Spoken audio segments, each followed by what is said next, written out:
Olá, aqui quem fala é o professor Marlon Meira. Eu fui convidado pelo irmão Aaron para fazer essa apresentação sobre a independência do Brasil. Aceitei esse convite, fiquei muito feliz em poder contribuir com esse vídeo, né? E, portanto, vamos lá, vamos começar. O vídeo, eu quero fazer o vídeo num formato informal, num formato de aula, mais ou menos, né? Eu sou professor, então eu geralmente estou acostumado a fazer o vídeo assim, no formato de aula, né? Não é nada com muita edição e com muita qualidade, porque a ideia é concentrar mesmo na mensagem no conteúdo, né? Nós estamos nos aproximando do dia 7 de setembro. O dia 7 de setembro é o dia que nós celebramos a nossa independência. Nesse ano especificamente nós celebramos a independência, nós celebramos 199 anos da independência. No ano que vem, portanto, nós completamos aí 200 anos de independência. E eu acho que dá para a gente fazer uma conversa bacana aí sobre a independência, mas eu acho que para essa conversa fazer sentido, seria bom que eu fizesse uma brevíssima apresentação de quem eu sou e como que eu estou envolvido com esse tema. A apresentação nem é muito longa, mas eu acho que ela é relevante.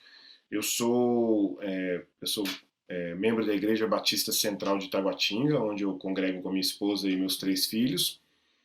Nós congregamos ali desde 1999. Eu sou licenciado em História e Geografia e sou professor de História e Geografia do Brasil, especificamente História do Brasil e Geografia do Brasil.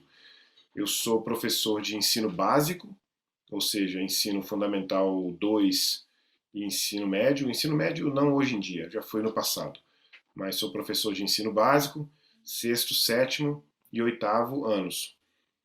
Eu não sou um pesquisador em história, eu não sou um acadêmico, eu sou um estudioso de história para os limites da docência do ensino básico. Nesse sentido, eu não sou especialista em nada. Aliás, eu até me lembro, algum tempo atrás, eu conversando com um historiador dos Estados Unidos, ele me perguntou, nós nos conhecemos, eu disse que que eu era professor de história, e ele perguntou qual área que eu era especializado, e eu disse para ele que eu era especialista de pré-história até a história contemporânea. Ele riu e aí eu expliquei que, na verdade, como eu sou professor de ensino básico, professor de escola, né, professor de ensino fundamental 2 e, e médio, na época eu ainda era professor de ensino médio, significava que eu tinha que ser capaz de dar aula em todos os períodos, né? Todos os períodos da história. Mas eu não sou um pesquisador em história, eu não sou um acadêmico, e, portanto, eu não sou especialista em nenhuma área. Na verdade, eu até poderia me considerar como um especialista em história do Brasil, já que nos últimos anos eu tenho dado aula mais especificamente de história do Brasil. Pelo menos isso em termos da minha profissão, né? Eu sou professor em tempo integral, então eu dou aula de história e geografia do Brasil. Mas eu também sou professor de História do Cristianismo e do Pensamento Cristão no Departamento de Educação Cristã da nossa igreja. Eu sou diretor do Departamento de Educação Cristã da nossa igreja. Eu tenho um curso online na plataforma Udemy, que é um curso de História da igreja. Eu estou oferecendo agora para um grupo fechado um curso bem longo, com mais de um ano de duração, de História do Pensamento Cristão. E eu estou dando essa explicação por 2 motivos. Primeiro, porque eu não quero que haja nenhuma expectativa, nós vamos ouvir agora uma aula ou um vídeo, né, de um especialista em história, um doutor em história. Eu não sou doutor e nem mestre em nada, eu sou um mero professor. Mas eu também estou dizendo isso porque eu gosto muito de lembrar que existe uma grande vantagem em não ser pesquisador nesse sentido, né, um pesquisador acadêmico, em contrapartida ser um professor de ensino básico, porque eu tenho a oportunidade e a necessidade de ter uma leitura muito mais abrangente, né? Ou seja, eu leio eu leio diariamente a história. No caso do Brasil especificamente, como eu tenho dado aula só de história do Brasil nos últimos anos, eu leio diariamente a história do Brasil toda, né? Aliás, aqui nessa biblioteca que você vê aqui ao fundo, essa prateleira aqui é só de livros, aliás, essa e a de baixo são só de livros de história do Brasil. Ela tem ali um buraco ali, você está vendo? Um buraco, porque eu estou com alguns aqui que eu usei essa semana, exceto esse primeiro aqui. Mas eu tenho usado essa semana nas minhas leituras, né? Exatamente, inclusive exatamente porque exatamente nessa semana nós estamos no começo de setembro, final de agosto e começo de setembro, e é exatamente nessas semanas, nesse período, que eu estou dando aula da chegada da corte portuguesa ao Brasil, em 1808, e, consequentemente, logo mais, nos próximos dias, eu vou chegar aí com os meus alunos à independência do Brasil, né? Bom, então essa explicação ela tem a intenção de deixar claro que a expectativa deve ser realista, né? Ou seja, a expectativa não é de ouvir um doutor ou um especialista ou uma autoridade em nenhuma área específica de história. Eu tenho as minhas áreas de preferência. Por exemplo, no caso da história do Brasil, eu tenho preferência pela história do Brasil imperial, né, exatamente o Brasil que começa com a independência do Brasil. E essa apresentação inicial também tem a ver com o tema que eu escolhi levar em consideração para essa nossa breve exposição. E eu vou começar fazendo uma pergunta para você. Claro que você vai ter que, se você estiver assistindo a esse vídeo aí em algum momento, você pode apertar um pause aí para tentar responder essa pergunta. Você já ouviu falar da expressão revisão historiográfica ou revisão de história? Às vezes eu ouço essa expressão na mídia mesmo que seja rede social, né? Vídeos, YouTube e tal. Às vezes eu ouço essa expressão e essa expressão soando como uma espécie de palavrão ou de ofensa, né? Por exemplo, você deve tomar cuidado com aquele historiador ou com aquele pesquisador porque ele é um revisionista, né? E quando eu te pergunto se você já ouviu falar sobre revisionismo histórico ou revisão ou revisionismo historiográfico, eu queria te responder já, talvez você já tenha apertado pause e já esteja voltando agora para ver a resposta. Mas eu quero te dizer que, na minha percepção, o revisionismo historiográfico é algo que todo professor, que todo historiador ou pesquisador ou professor de história está fazendo o tempo todo, né? Eu, por exemplo, como eu dou aula de sexto, sétimo e oitavo anos,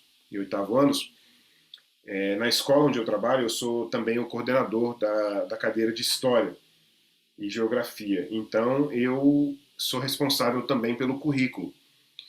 E, especificamente na escola onde eu trabalho, os alunos do nono ano não têm História do Brasil comigo. Eles já estão no ensino médio. Na escola onde eu trabalho, o nono ano já vai para o ensino médio. Então, os alunos estão no ensino fundamental 2, no sexto, sétimo e oitavo anos.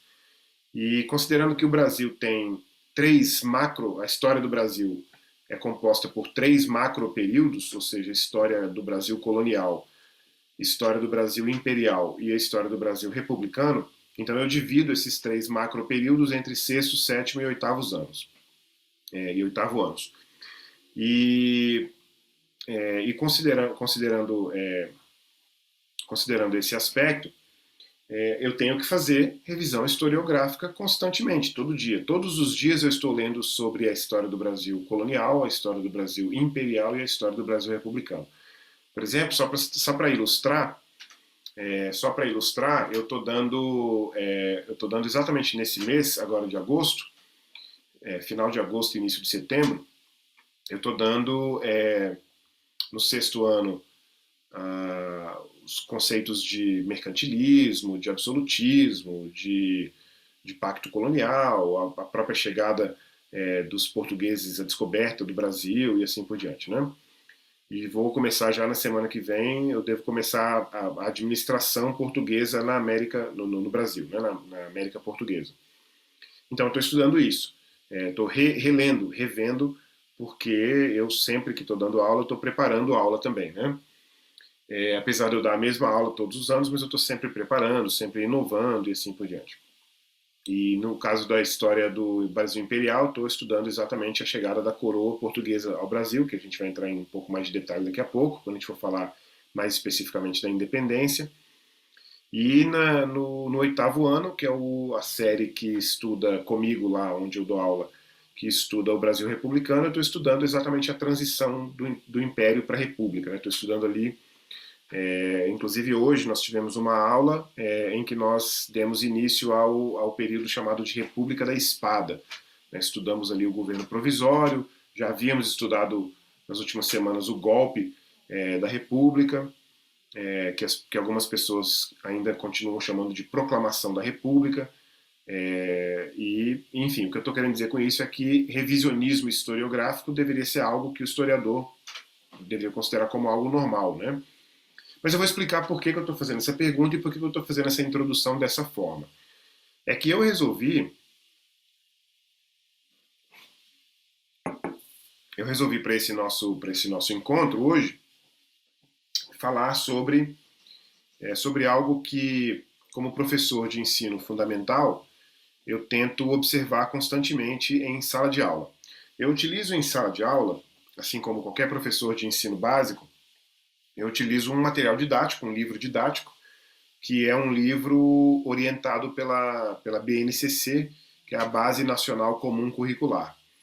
Esses livros didáticos, né, de sexto, sétimo, oitavo e nono anos, eles têm todo o conteúdo de história do Brasil, desde o começo, do começo da história do Brasil até acho que os últimos acontecimentos que têm sido abordados têm sido, acho, até o governo Temer. Acho que até o governo Temer já tem.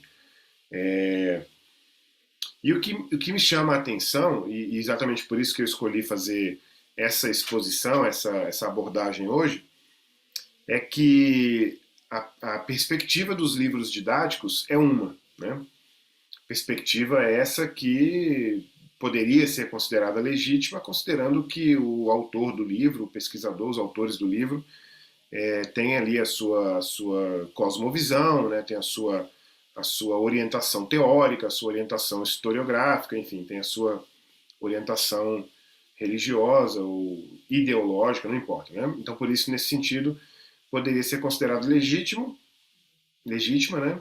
Essa posição, essa exposição da história do Brasil, e outros autores poderiam ter outras, deverão ter outros posicionamentos. Né? Mas eu estou insistindo, vou repetir a palavra revisionismo historiográfico, porque eu tenho um trabalho em sala de aula diariamente, que é um trabalho de apresentar para o meu aluno um contraponto, quando é possível e quando é viável, né, quando é interessante, um contraponto ao que nós vemos nos livros didáticos. Né? Talvez você que esteja assistindo a esse vídeo agora, inclusive, talvez você até tenha esperado um especialista em história do Brasil e tal. E você está falando aqui com um professor de sala de aula de alunos de 11, 12 e 13 anos de idade. Né? Então você deve estar pensando, poxa, mas que um vídeo, que uma exposição como essa, uma aula como essa poderia acrescentar à minha vida, sendo que esse camarada vai falar aí como se estivesse falando para um aluno de 13, 12, 11 anos. Né? Mas talvez você talvez você possa se beneficiar se você tiver filhos nessa idade na escola, ou se você tem filhos que vão chegar a essa idade e vão para a escola, para você pensar uma coisa interessante. Talvez você não tenha tido curiosidade ainda de pegar os livros didáticos dos seus filhos, de dar uma olhada, de dar uma lida. E eu até queria ter. Eu vou ter um aqui agora, mas não é exatamente o livro com o qual eu trabalho. Mas dá para fazer um exemplo aqui. Esse aqui é um livro que eu utilizei na última escola que eu dei aula. Não é o livro que eu utilizo agora, inclusive porque o livro que eu utilizo agora foi um livro escolhido por mim mesmo. Né? Como eu disse agora há pouco, eu sou o coordenador da cadeira de História do Ensino Fundamental na escola onde eu dou aula, então na hora que a gente começa o ano, a gente faz a escolha, né? Esse aqui é o livro do oitavo ano, e nesse livro aqui, então, a gente tem aqui as rebeliões, deixa eu ver aqui, aqui ó, a independência da América Espanhola e a independência da América Portuguesa. Aliás, até o próprio título América Portuguesa já é um título que está carregado por alguma ideologia, que está carregado por alguma cosmovisão. Eu, por exemplo, considero o Brasil como tendo começado em 1500. E outros historiadores vão considerar que o Brasil começa apenas nesse período que nós estamos conversando agora, que é o período da independência do Brasil. Em outras palavras, por que não havia Brasil antes da independência do Brasil? O Brasil, portanto, é criado, vamos dizer assim, na independência do Brasil, né? Então, aqui, ó, por exemplo, na página 143 aqui, nós temos a chegada da coroa portuguesa. E 143. Eu não vou ler, claro, aqui, porque não é o caso, mas eu só quero comparar com vocês uma coisa interessante. Inclusive, eu não estou exatamente lembrando como que era esse livro aqui, peguei aqui agora, né, sem ter preparado isso antes. Se eu fosse preparar essa parte do livro didático para esse vídeo agora, eu pegaria o meu, que eu utilizo lá na sala de aula todos os dias. Mas uma coisa que esses livros tendem a trazer aqui é a percepção de que o Brasil não se tornou independente em 1822 porque o Brasil continuou sendo governado pela coroa portuguesa. E essa é a forma comum que os livros didáticos apresentam aí, portanto, para o seu filho, né, para os seus filhos, a maneira como o Brasil se tornou, entre aspas, usando, né, a perspectiva do livro, entre aspas, independente. O que eu vou insistir de novo na questão do revisionismo historiográfico. O que eu poderia considerar aqui como um revisionismo historiográfico e o que eu faço em sala de aula com o meu aluno? Eu acho que isso é honesto. Eu digo para o meu aluno que a perspectiva que esse livro traz é de que o Brasil não se tornou independente na medida em que a coroa portuguesa continuou sendo o governo do Brasil. E aí o aluno tem todo o direito de concordar com isso, inclusive está muito mais bem ilustrado aqui e tal. Mas ao mesmo tempo, eu imagino a seguinte situação, e aí agora eu já quero entrar no mérito aliás, quero aprofundar um pouco mais a questão da própria independência do Brasil. Eu tinha separado aqui no meu roteiro para dar uma visão geral, né, dos acontecimentos, dar uma visão geral dos acontecimentos, dos antecedentes da independência. E eu vou fazer isso daqui a um momento. Mas, para você se situar, talvez você que seja, né, um adulto aí que já foi para o ensino fundamental e médio há tantos anos atrás, não esteja se lembrando muito bem o desencadear dos acontecimentos que culminaram na independência do Brasil. Mas então, vamos pegar aqui o caso do Dom Pedro I. O Dom João VI, que é o pai do Dom Pedro I, que não era Dom João VI ainda quando veio para o Brasil, era apenas Dom João, quando ele vem para o Brasil, quando a coroa portuguesa vem para o Brasil com entre 10 e 15 mil pessoas na frota, que vem para o Brasil em 1808, chega em 1808, mas sai em 1807, finalzinho ali, passa, né, a virada do ano em alto mar.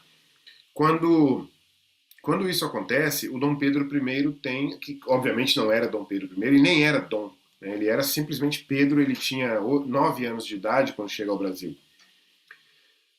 E você precisa, para você defender que a coroa portuguesa é que governa o Brasil a partir de 1822, você tem que defender que a mentalidade da coroa portuguesa, que a mentalidade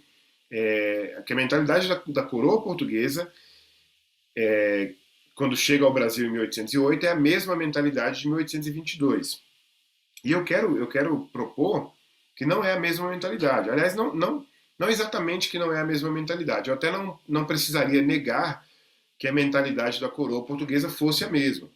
Mas o que eu quero acrescentar é que havia figuras, José Bonifácio, por exemplo, os irmãos Andrada, em geral, havia figuras que eram brasileiras, haviam personagens brasileiros nessa história, e personagens que influenciaram a independência do Brasil, que influenciaram Pedro, Dom Pedro, né?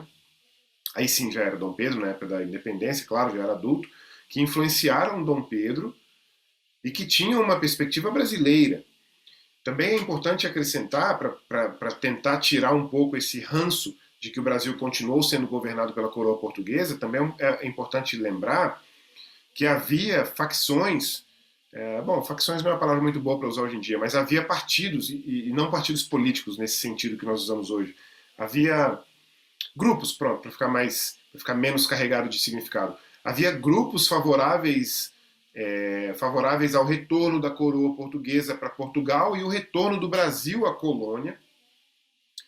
Havia grupos favoráveis à independência completa. Então havia dois grupos pelo menos, né?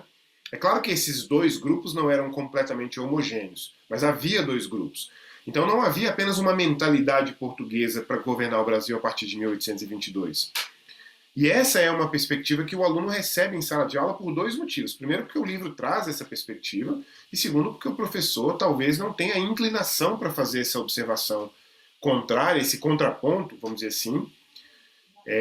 Talvez ele não tenha essa perspectiva historiográfica. Eu, por exemplo, tenho essa perspectiva, né, de dizer que o Brasil se tornou sim independente em 1822.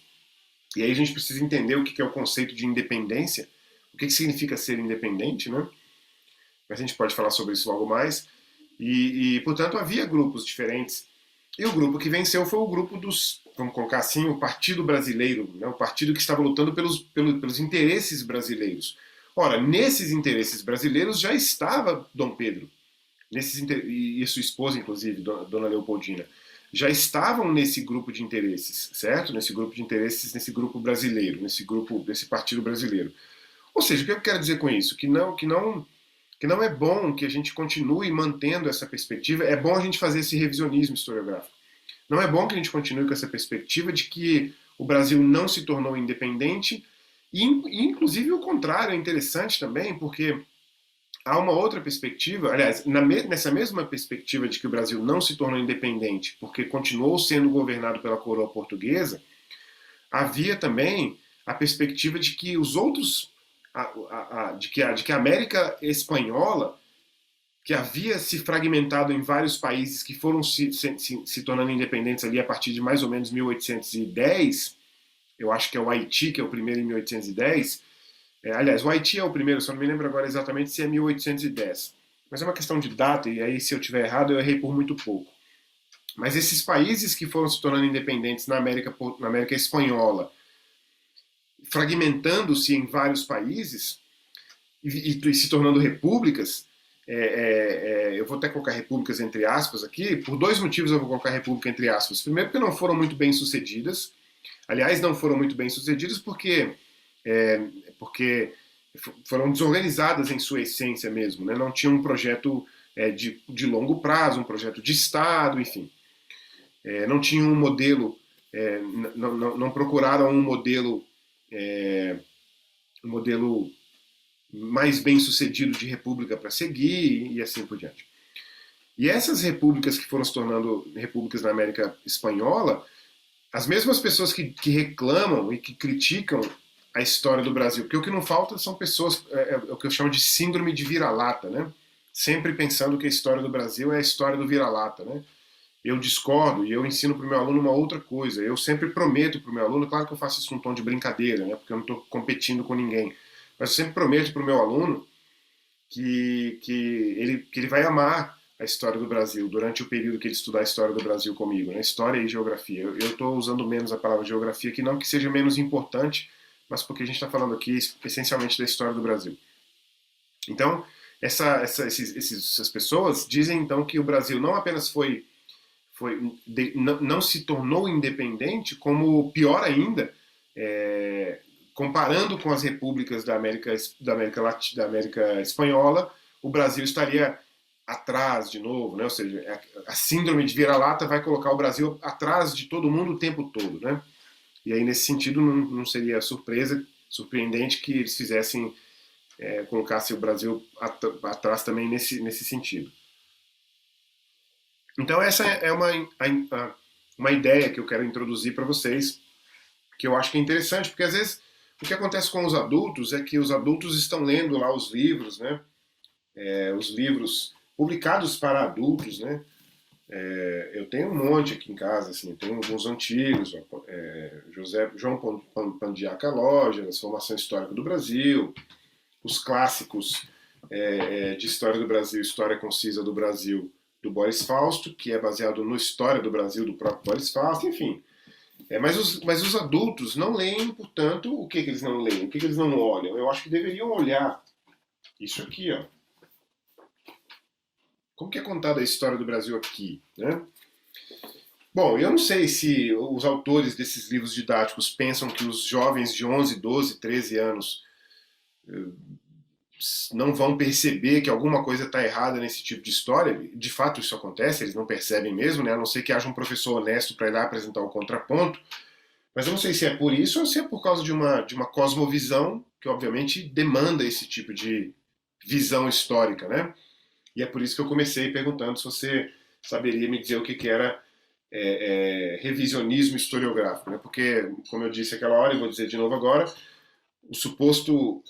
o revisionismo historiográfico é infelizmente considerado como um crime, né? Não pode rever a história, né? A história está contada, o martelo foi batido e ponto final, né? Então é isso que eu queria propor para você pensar, né? Então, por curiosidade, vai lá, pega o livro do seu filho e lê ele todo. São 4 no caso do fundamental. Eu tenho um bom aqui do ensino médio, bom não, referencial aqui do ensino médio, que é esse aqui, ó, Olhares da História, mas assim, a perspectiva vai ser a mesma, né? A perspectiva vai ser do vira-lata e, obviamente, do Brasil que não se tornou independente em 22. Aliás, eu li hoje, inclusive, um autor, não sei se foi o Boris Fausto agora, mas eu estava lendo entre esses livros aqui e vi um autor dizendo que o Brasil deixou de ser dependente de Portugal e passou a ser dependente da Inglaterra. Mas é claro que isso não aconteceu, né? Enfim. Bom, deixa eu fazer aqui aquele panorama dos acontecimentos para você ter uma ideia né? Eu faço isso no meu 7º ano e você que está ouvindo, assistindo a esse vídeo, talvez não tenha 12 anos de idade, talvez seja muito mais velho, mas talvez você tenha tido apenas o 7º, 8º e o 9º ano, o ensino médio também de história. Então você não está, talvez você nunca tenha lido nenhum livro de história do ensino médio para cá, né? E aí talvez você esteja bem próximo aí do conhecimento do menino e da menina lá de 12 anos de idade. Isso sem ofensa, tá? Só para a gente ilustrar aqui o caso de que eu digo para os meus alunos do 7º ano que, até, claro que eu falo num tom mais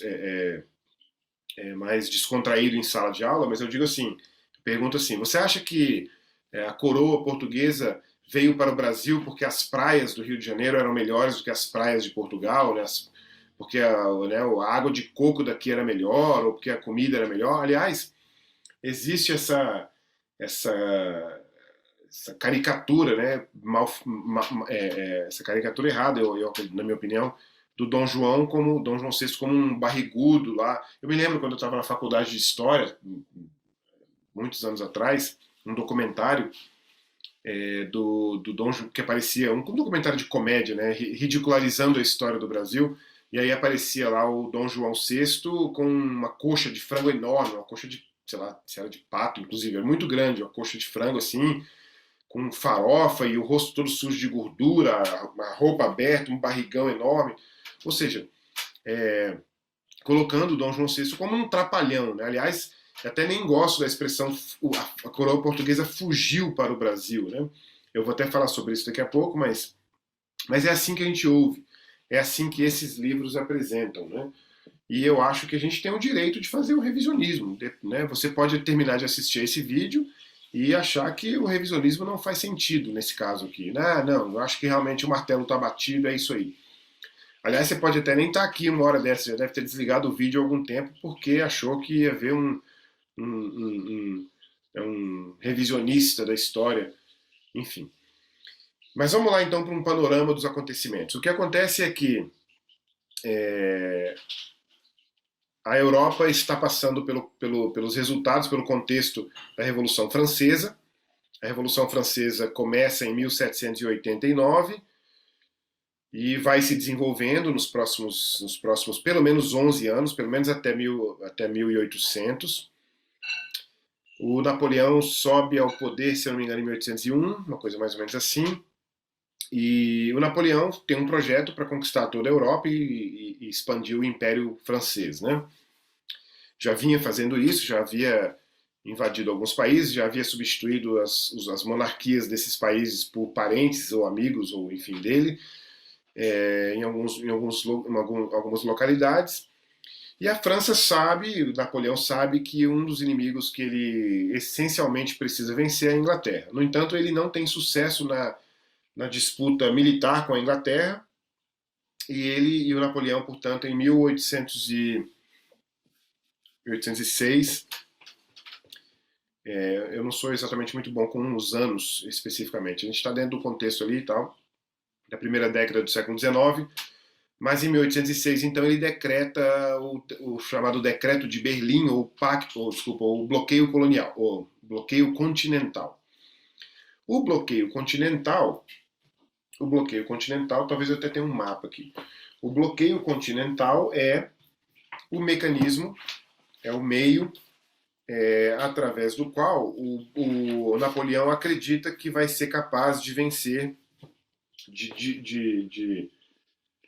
vai ser capaz de diminuir a potência da Inglaterra.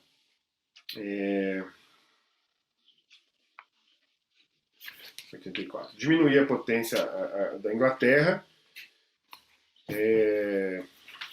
Aqui, ó, eu encontrei o mapa que eu queria. O que nós temos aqui? Deixa eu ver se eu consigo aparecer um pouquinho aqui para ver o que está lá. O que nós temos aqui? Essa linha vermelha que está aqui ao redor do continente europeu é a linha, claro, imaginária do bloqueio continental, né? A tentativa do Napoleão de derrotar a Inglaterra. A ideia era de que o decreto proíbe que os países da Europa, os países do continente europeu, façam comércio, continuem fazendo comércio com a Inglaterra. A intenção era de que a Inglaterra, diminuindo o seu comércio, diminuindo sua riqueza, deixasse de investir, é claro, no seu exército, e mais cedo ou mais tarde o exército estaria fraco o suficiente para que o Napoleão invadisse a Inglaterra e conseguisse vencer, afinal de contas. Então, nesse contexto do bloqueio continental,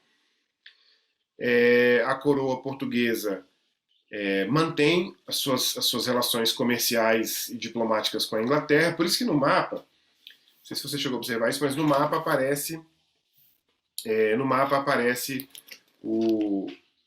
a linha vermelha que está aqui, ela termina aqui no início de Portugal e volta de novo para a Espanha. Ou seja, Portugal estava livre aqui, ó. Não é que Portugal estava livre por causa do decreto. Portugal estava livre porque Portugal desobedece ao bloqueio continental. Desobedecer ao bloqueio continental significava ser invadido pela França. Em 1807, a França de fato invade Portugal, mas algumas semanas depois da invasão, obviamente antes das tropas francesas chegarem a Lisboa, e também, obviamente, semanas antes disso, havia já um acordo entre a coroa portuguesa e a coroa inglesa, de que no advento da invasão, a coroa portuguesa seria escoltada, protegida militarmente nos mares e sendo escoltada para uma de suas colônias. Decide-se, portanto, que a colônia que a coroa venha ao Brasil, e isso acontece, então, no final de 1807, e em janeiro, agora eu esqueci também o dia exato, 24, não sei, mas em janeiro de 1808, portanto, a coroa portuguesa chega ao Brasil, escoltada pela Inglaterra. O que a coroa, portanto, portuguesa encerra o pacto colonial que havia entre a metrópole portuguesa e a colônia brasileira, que eram restrições ao comércio da colônia. A colônia tinha o comércio restrito, ou seja, o comércio não podia ser feito entre a colônia e qualquer outro lugar, exceto a própria metrópole Portugal. Isso é desfeito porque, a partir de agora, a própria coroa, estando no Brasil, vai querer fazer comércio com todo mundo para suas rendas serem mantidas, né? Afinal de contas, não há mais coroa em Portugal e, portanto, o Brasil não poderia fazer comércio só com Portugal. A maior beneficiada nessa abertura dos portos, ou seja, no fim do Pacto Colonial, é a própria Inglaterra, porque os impostos cobrados, o imposto cobrado por produtos ingleses diminui suficientemente para que a Inglaterra tenha um mercado muito mais promissor no Brasil e no restante da América Latina também, né? Dom João VI é que vem para o Brasil. Na época ele não era Dom João VI ainda, ele vai ser Dom João VI depois que a mãe, Dona Maria, morre, Dona Maria I. Ele é o príncipe regente na medida em que a mãe está impossibilitada por problema de saúde. Eu também não gosto muito de usar a expressão louca, mas esse é o termo que normalmente é utilizado, né? Ela está impossibilitada porque ela está louca, por isso é que ela inclusive é chamada de Maria a Louca. E, portanto, o seu filho, sucessor do trono, Dom João, passa a ser o regente do reino português. Ele traz, portanto, a sua família, enfim, a coroa toda, e na sua família está lá o Dom Miguel, tá, o Dom Pedro com 8, 9 anos de idade. O Dom Pedro havia sido criado na corte portuguesa, mas ele tinha sido criado dentro de um ambiente, de certa forma, conturbado, porque ele tinha uma limitação grande de relacionamento com outras crianças, não zero, mas uma limitação, e ele tinha também o problema de que ele morava dentro do palácio onde a sua avó, Dona Maria, morava, e aí a Dona Maria, obviamente, por estar louca, criava todo tipo de desconforto para quem estava morando ali com ela, gritarias e brigas e assim por diante. Então ele cresceu num ambiente relativamente desagradável nesse sentido, né? Chegando ao Brasil, ele vai ter uma experiência de infância diferente. Eu tenho um filho de 8 anos. Ele faz 9 anos em janeiro. E eu sei muito bem o que é uma criança brincando e se divertindo sem se importar com certas coisas ao seu redor. Por exemplo, certas coisas como, por exemplo, necessariamente uma nacionalidade brasileira. Eu imagino, por exemplo, essa experiência eu não tive ainda, mas eu imagino, por exemplo, que se eu mudasse do Brasil para um outro país, o meu filho mais novo, que inclusive chama Miguel também, falei agora há pouco do Dom Miguel, ele teria uma facilidade muito, muito grande de se adaptar à cultura nova, né? Então, o Dom Pedro, quando chega ao Brasil, ele chega como uma criança. Por que eu estou insistindo nisso? Porque ele, de 8 anos até 20... deixa eu fazer a conta aqui. Em 1808 ele tem, portanto, 8, 9 anos, então em 1822 ele vai ter cerca de 21, 22, 23 anos. Vamos arredondar para 22 anos. Com 22, 23 anos de idade, quando ele se torna imperador do Brasil, Dom Pedro I, ele teve os anos da adolescência e os anos da juventude no Brasil como brasileiro. E é importante recordar que a partir de 1815, quando Napoleão é vencido na Europa, quando já não há mais motivo para Dom João VI e a sua corte, o seu Dom João ainda, né?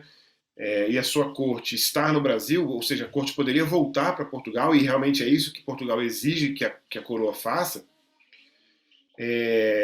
já começa a haver movimentos do próprio Dom João para ficar no Brasil. E o Dom Pedro, que nessa época vai ter aí, portanto, seus 15... Vou sempre arredondar aqui o ano, né? O Dom Pedro, que vai ter ali os seus 15 anos de idade, agora sim ele está vendo com olhos de um adolescente que é herdeiro do trono. Então já não é mais um menino de 8 anos de idade, né? Então repito, estou insistindo nisso porque eu não consigo... Quando se fala assim, por exemplo, a corte portuguesa, a coroa portuguesa veio para o Brasil e a independência é uma continuidade da coroa. Não é uma independência. Desculpa, uma continuidade. É uma independência. Não é uma continuidade por vários motivos, mas um deles porque o próprio imperador Dom Pedro I não é português nesse sentido, né? Ele é português porque nasceu em Portugal, mas ele é brasileiro porque ele cresce no Brasil, porque ele se habitua, se afeiçoa à cultura brasileira, que obviamente já estava sendo desenvolvida desde algum tempo antes, desde pelo menos o final do século XVIII, né?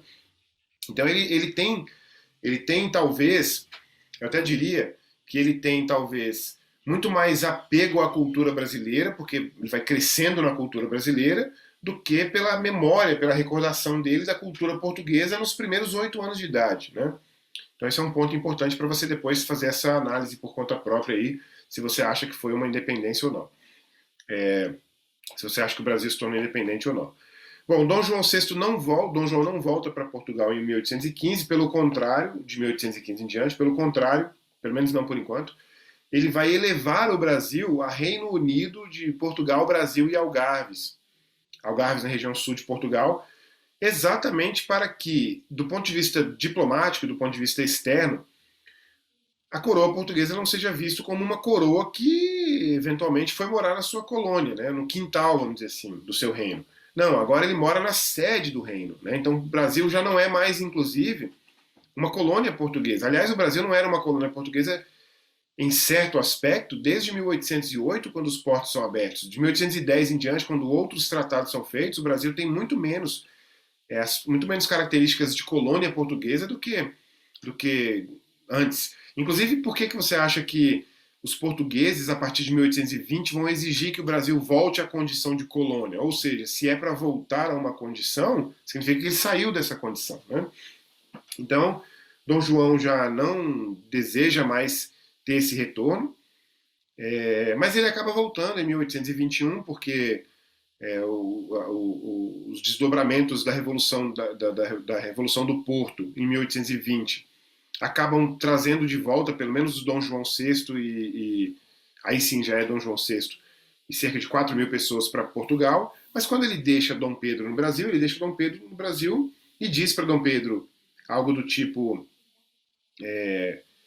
se nós vamos perder o Brasil, no sentido de perder para Portugal, né, porque era uma extensão de Portugal, já era reino de Portugal, parte do reino de Portugal, se nós vamos perder o Brasil, com toda essa revolução que vem acontecendo em Portugal, que seja para você, né, e não para esses revolucionários à la francesa, né, à la Revolução Francesa, como o próprio José de Bonifácio já havia alertado, o José de Bonifácio que tinha experimentado a Revolução Francesa em solo francês, ele que morou mais de 30 anos na Europa.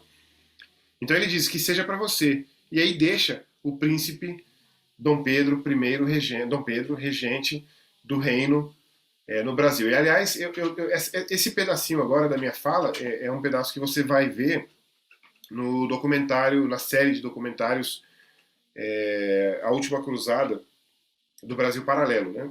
Essa perspectiva é uma perspectiva que você encontra ali, eu encontrei ali, que é completamente sugerível, assim, é um documentário excelente, eu uso em sala de aula, muito bem produzido e muito preciso e correto historiograficamente falando. E obviamente não tem uma perspectiva de vira-lata, não tem uma síndrome de vira-lata, né? Isso já para mim tem um valor inestimável, né? Então Dom João deixa Dom Pedro e de 1821 até o ano seguinte, 22, né, no 7 de setembro, vai haver cada vez mais pressão de Portugal para que o Brasil volte ao status de colônia. Vai haver ainda a exigência para que Dom Pedro volte também para Portugal. E aí acontece o famoso dia do Fico, em 9 de janeiro de 1822, quando Dom Pedro, num discurso público, diz né, que vai ficar no Brasil, que não volta. Esse momento do Fico é um momento, é o chamado point of no return, né? Assim, já não há mais volta ali, né? A partir dali, o Fico não é só simbólico porque ele é físico, obviamente, ele é material, mas ele é muito mais simbólico do que material. É lógico que ele é 100% material, porque o Dom Pedro realmente não volta por enquanto, ele volta depois do Brasil independente, volta para disputar o trono com Dom Miguel, após a morte de Dom João VI. Mas enfim, Dom João VI não é aquele barrigudo, desastrado, ele é um estrategista, é um estadista, ele traz a coroa para cá por causa da segurança da coroa, inclusive uma atitude de humildade, não conseguimos ficar aqui e enfrentar a França, não é covardia, é uma inteligência, né? Eu tenho um apreço pela coroa portuguesa, tenho um apreço pelos Bragança, enfim, e ele consegue deixar 2 tronos na mão da família, né? O trono de Portugal, ele voltando para Portugal, Dom João VI, rei de Portugal, e deixando o trono do Brasil com seu filho Dom Pedro I, que vai se tornar Dom Pedro I no ano seguinte. Dona Leopoldina e o José de Bonifácio têm uma participação fundamental nesse processo, nesse processo de independência. Claro que há muitos detalhes aqui que não convém a gente mencionar agora, mas eu acho que faz sentido que a gente pense nessa participação, pelo menos, desse trio, né? E, obviamente, o fatídico, portanto, 7 de setembro acontece em 1822, né? José de Bonifácio envia uma correspondência, eu falo José de Bonifácio, mas o D é no de Andrada. José Bonifácio de Andrada envia, portanto, uma correspondência para São Paulo para chegar até o Dom Pedro I, e essa correspondência, quando o alcança, ele, portanto, dá o grito de independência. Outra coisa também que é interessante dizer é que quando a gente vê no hino nacional, por exemplo, ouviram do Ipiranga as margens plácidas e tal. E aí a síndrome do vira-lata vai dizer que é o riacho do Ipiranga. De fato não era um rio, era um riacho, mas a escolha do nome rio tem o seu propósito e a escolha do nome riacho também tem, né? Então se está errado chamar de rio, porque não é rio e tem o seu peso ideológico, obviamente também escolher o nome riacho também tem o seu peso ideológico. Mas isso também é o de menos, porque o que acontece é que os desdobramentos disso são a independência do Brasil. E eu quero defender aqui que é uma independência de fato, né? Como eu disse, o processo de independência começa em 1808, fim do Pacto Colonial. Os desdobramentos disso é de que o Brasil vai deixar de ser colônia. Não faz sentido que o Brasil fosse colônia de Portugal, sendo que a própria coroa portuguesa estivesse no Brasil. Daí porque o Dom João vai elevar a sua, entre aspas, ex-colônia, aliás, a sua, entre aspas, colônia, sua ex-colônia, ao patamar de reino, né, o que não é pouca coisa, né, e inclusive não é pouca coisa também porque a própria sede da coroa está nessa região do reino, né, nesse pedaço do reino. Enfim, então é uma série de observações que eu acho que são pertinentes. Uma coisa importante, um contraponto que eu acho que é legal fazer, é o contraponto da demanda popular na independência do Brasil e da ausência de demanda popular no golpe da República, que vai tirar o Dom Pedro II do poder, né? Como eu disse no começo, o meu período preferido da história do Brasil é o período imperial, e para mim o período de maior estabilidade política, estabilidade econômica, estabilidade social. É lógico, a gente está falando aqui do período que ainda havia a escravidão essa que Dom Pedro II nunca foi favorável, escravidão essa que Dom Pedro II procurou encerrar em ocasiões diferentes e não foi capaz por causa do poder que tinham os conservadores que queriam, né, manter ali, é lógico, estou falando aqui principalmente dos proprietários de grandes terras, latifundiários, agricultores, pecuaristas e tal. Mas isso, obviamente, é um contexto já do golpe da República, né? Mas o contraponto é interessante. O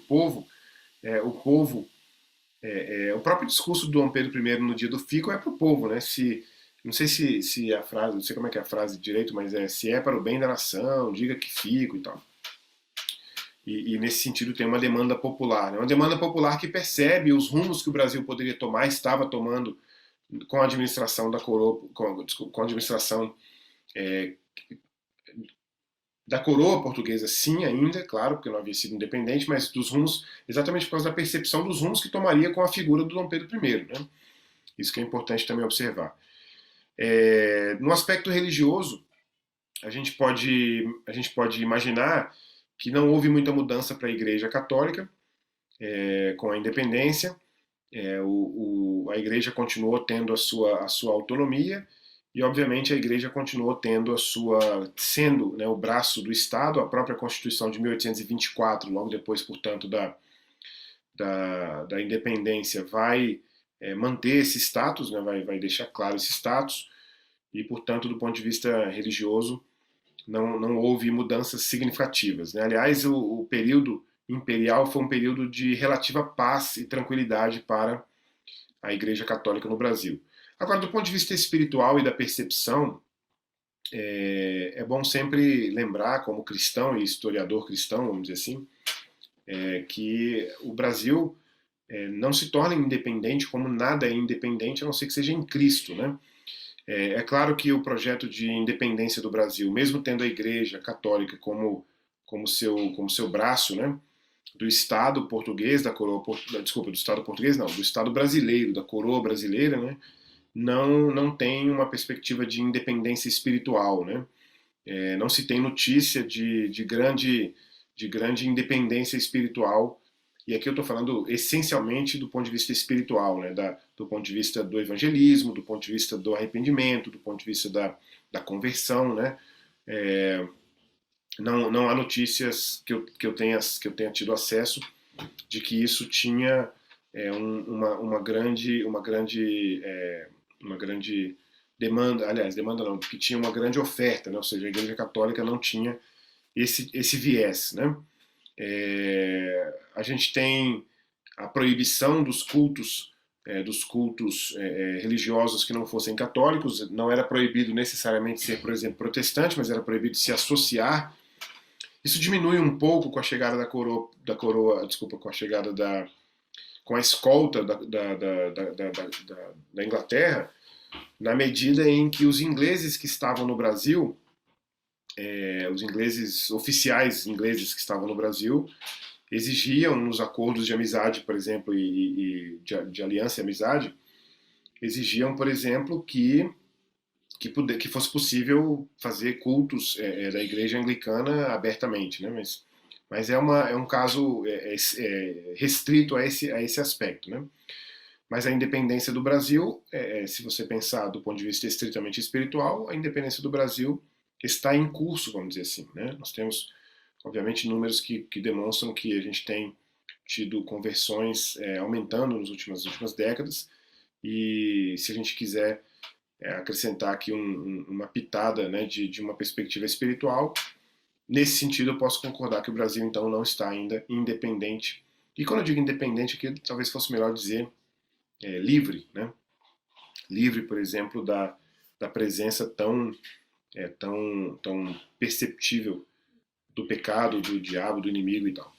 Aliás, até poderia dizer que nos tempos atuais, em 2021, não 2021 especificamente, mas nos últimos, talvez desde a década de 60 para cá, ou enfim, no mundo inteiro, né? Eu sempre, 60 não, 70, 68 mais especificamente, a gente está ficando cada vez menos independente, cada vez mais dependente, né, vamos dizer assim, do pecado, enfim, dessas práticas, né? Mas enfim, eu encerro aqui.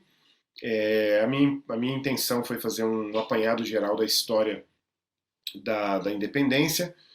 Além disso, a minha intenção também é propor mesmo um revisionismo historiográfico diário, que seja honesto, né? Por exemplo, talvez você até hoje se lembre da escola quando você aprendeu que o Brasil não tinha se tornado independente, porque acabou continuando sendo dependente, porque a coroa continuava sendo portuguesa, o que eu não concordo. O primeiro governo, o governo do Dom Pedro I, não pode ser considerado como o governo da coroa portuguesa. Havia uma coroa portuguesa em Portugal, e nós tínhamos a nossa coroa brasileira aqui no Brasil, né? O próprio o Dom Pedro II, aí sim, esse que nasce no Brasil, e que inclusive a última vez que ele vê o pai Dom Pedro I, ele tinha 5 ou 6 anos de idade, né? Quando o pai deixa o Brasil para disputar o trono de Portugal, ele passa a ser o príncipe regente, o rei infante, vamos dizer assim, né? Esperando ali a maioridade, ele não tem nem a presença do pai mais. Ou seja, o que eu quero dizer com isso é que a, a pessoa mais próxima dele, que havia nascido em Portugal, tinha deixado, né, de ser a, a sua influência maior, né? José Bonifácio brasileiro, por exemplo, é que vai ser uma influência muito maior. Enfim, essa é uma perspectiva que eu gostaria de trazer, né? Nós temos um país que tem as suas peculiaridades, sua história é a sua história, não é a história de ninguém mais, e nós precisamos conhecer essa história e apreciá-la, né? Porque nós somos produto dela, certo? Então essa era a minha contribuição, espero que tenha sido interessante, que tenha sido bacana, e eu vou deixar aqui no final desse vídeo os meus contatos aí de rede social, né? Talvez você possa me encontrar ali no Instagram, M de Marlon, Pevidor, P-E, V de vida, I, D de dado, O-R, Meira. Não sei se eu consigo, acho que eu não consigo escrever na tela aqui não. Mas M Pevidor Meira é o meu Instagram, é também o meu Facebook e é também o meu Twitter. E o meu e-mail é marlonmeira@gmail.com. Então qualquer coisa você pode me procurar aí para a gente bater um papo sobre a história do Brasil a partir de uma perspectiva otimista, no mínimo, certo? Para não dizer nenhum termo pesado aí de hoje em dia, para não entrar nessa seara. Então, muito obrigado, Deus abençoe a vida de vocês e até a próxima.